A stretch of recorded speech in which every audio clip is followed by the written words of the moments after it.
वरी भी कुरान शरीफ इंसान थियल असांखे वरी भी का शइ असांखे ॿुधाए थो, ॾाढी ख़ूबसूरत तो ॿुधाए थो।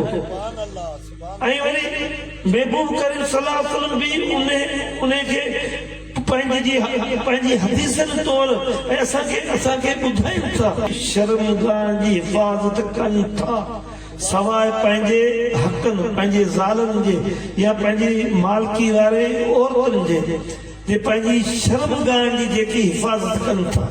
शर्मगाह इज़त आहे, जंहिंजी इज़त हली वञे बि बाक़ी छा बचे।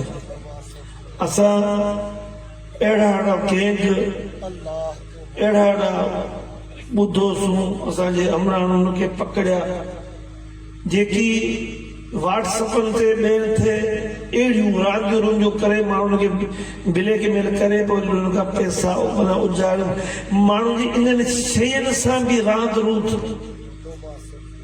जेका शइ हया, शर्म आहे, हया, इज़त आहे, उनजी हिफ़ाज़त जेकॾहिं तव्हां खां नथी थिए, उन पंहिंजी शइ जी हिफ़ाज़त तव्हां नथा करे सघो, पोइ तव्हां ईमान जी हिफ़ाज़त किथां कंदो, कीअं कंदो।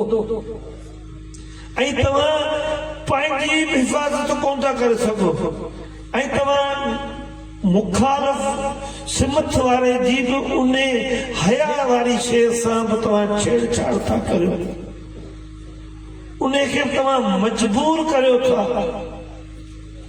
हिन जान जे उन्हनि असबाबनि जे ज़रिए, त हू बि पंहिंजी उन जे शइ जी हिफ़ाज़त करणु खपे, हू बि उनजी हिफ़ाज़त करणु छॾे ॾे, तव्हां उनखे मजबूर था करियो।